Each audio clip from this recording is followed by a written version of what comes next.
The King and President Macron have been giving speeches at the end of a formal state banquet at the Palace of Versailles, and uh, joining them is Hugh Grant, and the Queen is looking significantly gorgeous this evening after a rather troubling experience with a hat and stray hair as she got off the aircraft.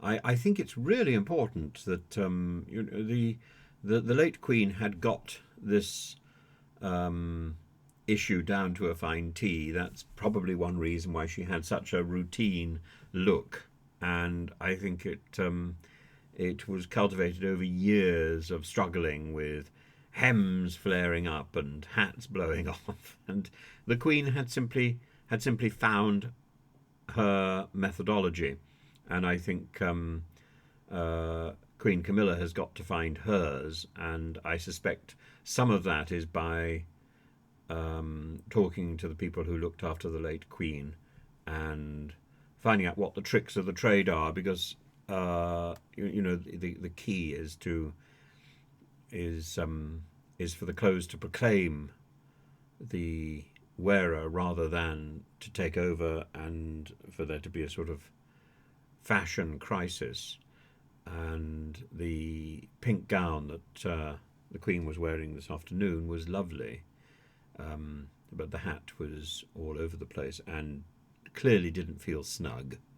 And I think that's important. And if you don't feel that if your costume isn't right, you never feel right. I must say, I I love the moment in the theatre where you get a dress rehearsal and you get your first costume fitting. I love the fact that often in a show you get your costume before you've had a chance to start rehearsing, because then you know what you're in for.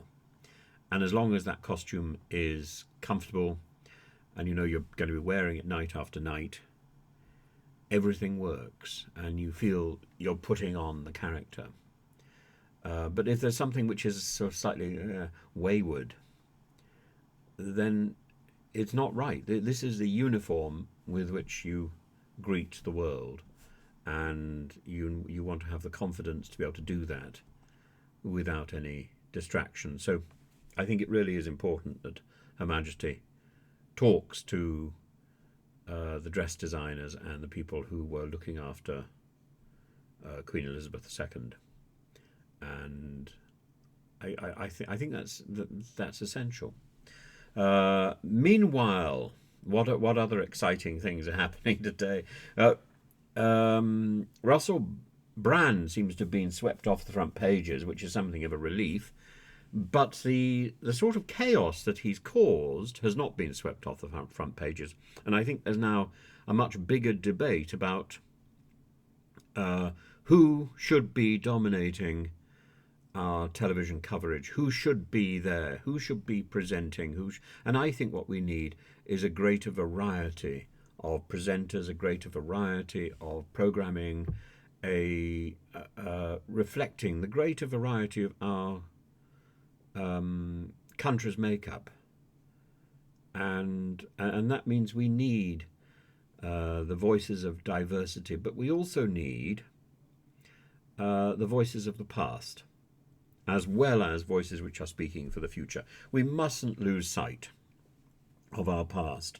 And what I've been bemoaning and what I've been worrying about over the last few years is the loss of really good drama, particularly period drama on television. And while we can get some of this in the theatre, that is also so difficult to produce and so difficult to fund, and it would be relatively simple to do on a regular basis on the BBC, on ITV, on Channel 4, particularly on something like BBC Two. We need to go back to a play for the week, a play of the week, and maybe look at international theatre and international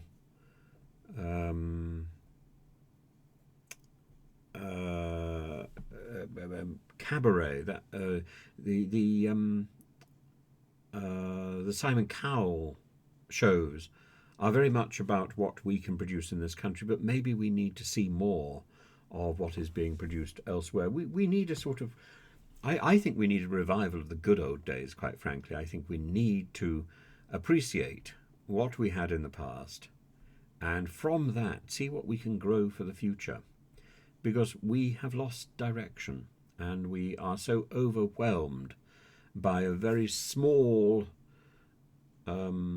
focus of entertainment, which is composed of sofa television and comedy, at a very limited form of comedy, though delightful if you like that, but it is quite limited, and it's sort of post. It's a comedy that we got after the university comedy of the 1960s, and maybe we need to think that there must be more, and we have lost so much. We need to look and cultivate the music traditions of our country, not only the traditions of the proms, but also the traditions emerging of the rap scene and the hip hop scene, and also the extraordinary talent that we have in musical theatre. And this is not represented fully on mainstream television, and I think that's to our disadvantage, particularly as it gets harder and harder to get up to London to see things in the West End, and it gets harder and harder to put together a show. So the only things really which work in the West End now are the really big shows, and the smaller scale things. I remember charming adaptations turning up on the BBC, and with Gemma Craven and various people, and I don't seem to see these things anymore. I remember a version of Pickwick on television. I remember lots of entertaining shows which are absent today. I'm not suggesting we raid the archives. I'm suggesting we have some new ideas.